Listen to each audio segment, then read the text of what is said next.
how would you react if someone were to call you a dunce? In the not-too-distant past, this label was reserved for slow learners or otherwise problematic students.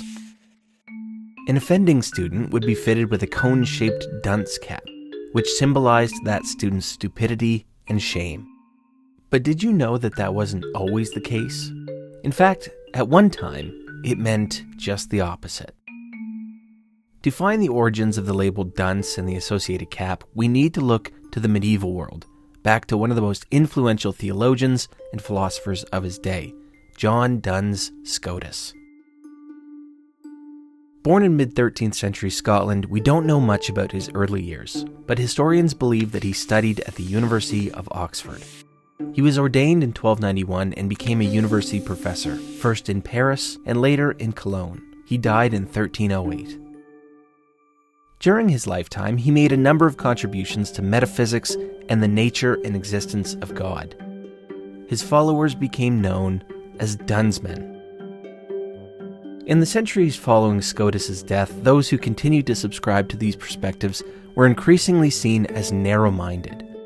Humanism, which gained significant popularity among scholars in the 15th century, was a school of thought that sought to widen the scope of inquiry beyond the traditional religious boundaries that had dominated the academic world for the previous 1,000 years. Scotus was, in some ways, a poster boy for the old way of thinking. Consequently, by the Renaissance and into the Reformation, in some intellectual circles, to be a Scotist, or a so-called Dunsman, was a mark of shame, someone who was intellectually closed-minded, and thus, the label dunce was born. So what about the cone hat? In popular memory, Scotus was said to have advocated for a rather unusual fashion accessory, a cone-shaped hat. In the book Hats and Headwear Around the World, we read that Scotus hypothesized that the conical shape could focus, direct, and transmit learning and knowledge from the small end on top downward to the wearer's mind, similar to how a conical form may amplify incoming sound. Whether or not this was actually the case is a little bit murky. He's never depicted as wearing such a hat, and there's no actual record to say that he did.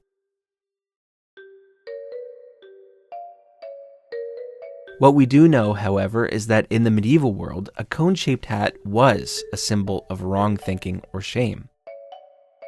During the Spanish Inquisition, for example, those found guilty of heresy were ordered to wear a cone hat as a mark of humiliation and shame. Whatever the case may be, by the early modern period, wearing a cone-shaped hat as a mark of shame became irreversibly associated with the label dunce. Once a respected and brilliant thinker, ironically, today, more people probably recognize Scotus for the unfortunate label associated with his name.